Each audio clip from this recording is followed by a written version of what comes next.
prinsipal pemohon langsung menyampaikan. Silakan. Ya, Panjang waktunya tidak lebih 10 menit. Silakan. Terima kasih Yang Mulia. Di mimbar boleh, Bapak?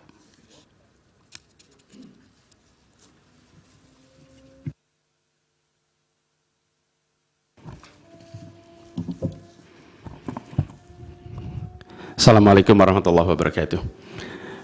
Yang Mulia Hakim Mahkamah Konstitusi, hari ini adalah sebuah momen yang sangat penting dalam sejarah kita.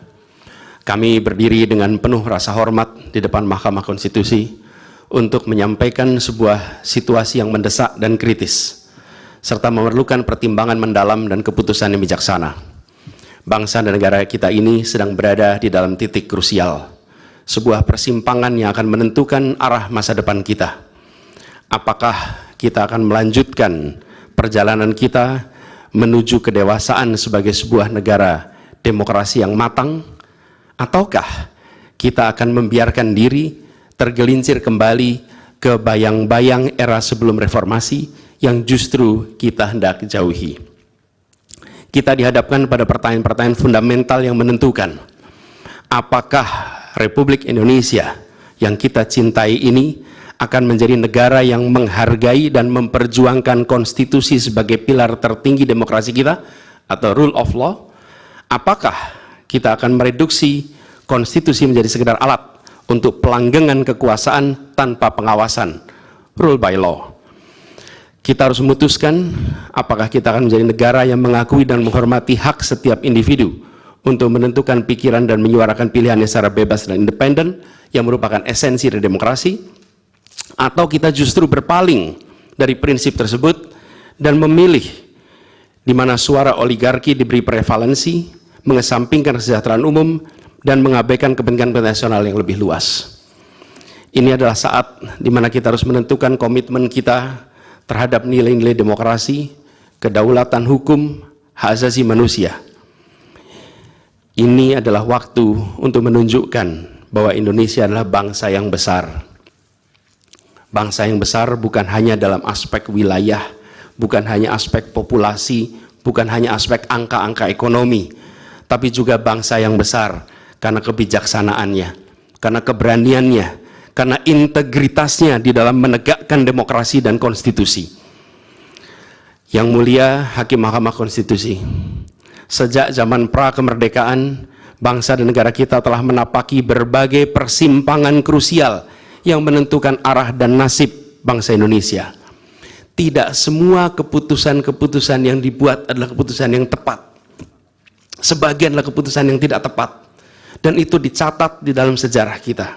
Semua yang terlibat dicatat sebagai bagian dari perjalanan sejarah Indonesia.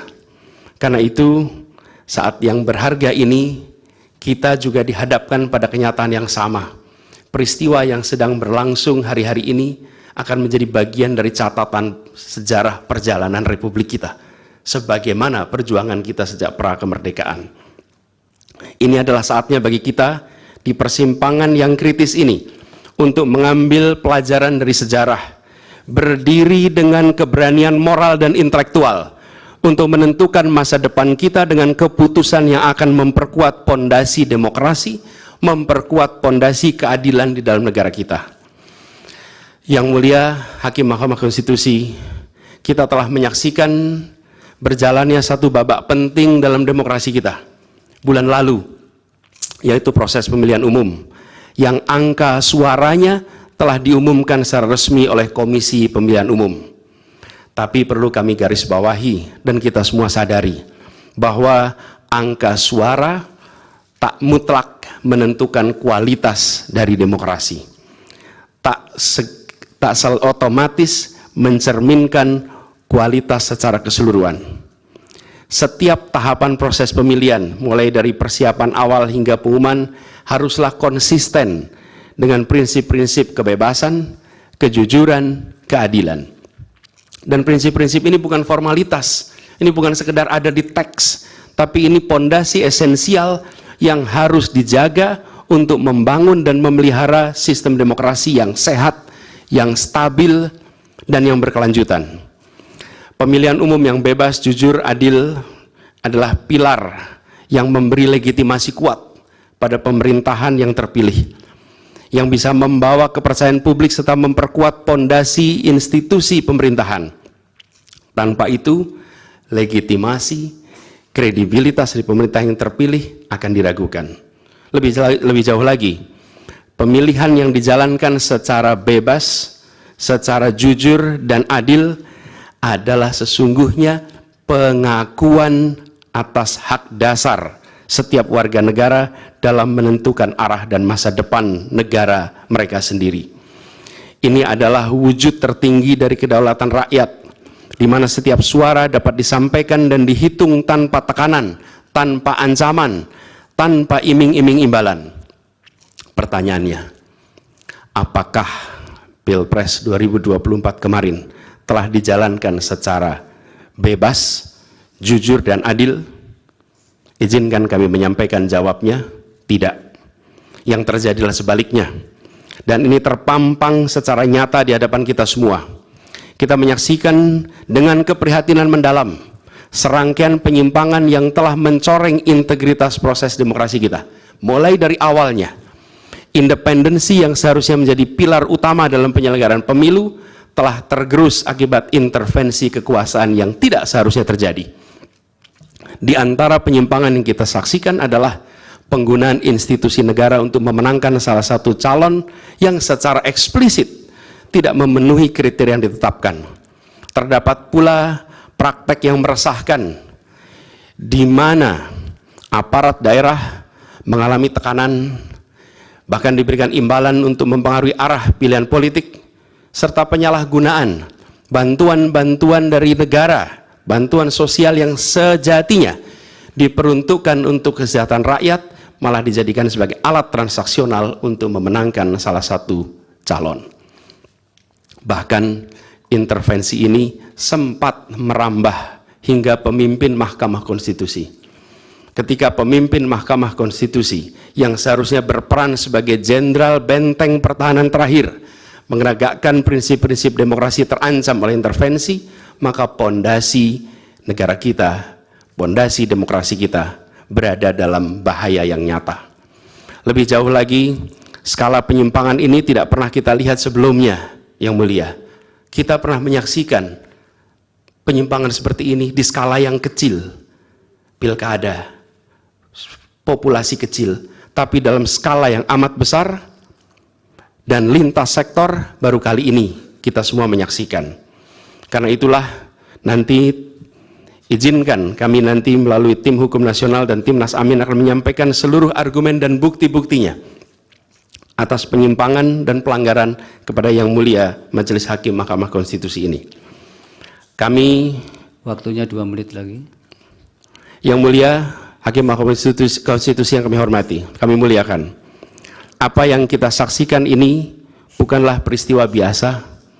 Ini adalah titik klimaks dari sebuah proses yang panjang. Penggerogotan atas demokrasi, di mana praktek-praktek intervensi dan ketaatan pada tata kelola pemerintahan secara pelan-pelan tergerus. Oleh karena itu, Yang Mulia Hakim Mahkamah Konstitusi, di hadapan Yang Mulia, kini terbentang satu momen paling krusial dalam perjalanan demokrasi kita. Di pundak Yang Mulia terpikul tanggung jawab yang amat besar untuk menentukan arah masa depan demokrasi kita. Apakah kita akan melangkah dalam persimpangan jalan ini menjadi sebuah republik dengan rule of law atau rule by law? Demokrasi yang makin matang atau kemunduran yang sulit untuk diluruskan di tahun-tahun ke depan? Bila kita tidak melakukan koreksi saat ini, maka akan menjadi preseden ke depan di setiap pemilihan di berbagai tingkat. Bila kita tidak melakukan koreksi, maka praktek yang terjadi kemarin akan dianggap sebagai kenormalan dan menjadi kebiasaan, lalu menjadi budaya, dan akhirnya menjadi karakter bangsa. Yang Mulia Majelis Hakim Mahkamah Konstitusi, dengan rasa hormat dan penuh harap, mohon peristiwa ini jangan dibiarkan melewat tanpa dikoreksi. Rakyat Indonesia menunggu dengan penuh perhatian, dan kami Titipkan semua ini kepada Mahkamah Konstitusi yang berani, independen, untuk menegakkan keadilan dengan penuh pertimbangan. Kami mendukung Yang Mulia untuk tidak membiarkan demokrasi ini terkikis oleh kepentingan kekuasaan yang sempit. Tidak membiarkan cita-cita reformasi yang telah lama diperjuangkan menjadi sia-sia. Tindakan dan keputusan Mahkamah Konstitusi terkait dengan jadwal pemilihan kepala daerah serentak serta keputusan penghapusan pasal pencemaran nama baik telah memberikan kepada kami harapan bahwa independensi, keberanian, ketegasan dalam menegakkan keadilan hadir kembali di Mahkamah Konstitusi ini. Kami memohon kepada Hakim Konstitusi yang kami muliakan untuk menerapkan kebijaksanaan dan keadilan dalam setiap keputusan perkara yang kami ajukan, menjadi penjaga yang teguh atas nilai demokrasi, dan memastikan bahwa konstitusi tetap menjadi panduan utama dalam membangun masa depan bangsa yang lebih adil dan sejahtera. Semoga sejarah mencatat dan menjadi saksi atas dedikasi dan komitmen yang mulia untuk mempertahankan integritas dan martabat demokrasi dan konstitusi kita. Kepada Hakim Mahkamah Konstitusi yang kami muliakan, harapan besar dan tinggi itu kami titipkan. Terima kasih. Assalamualaikum warahmatullahi wabarakatuh. Waalaikumsalam.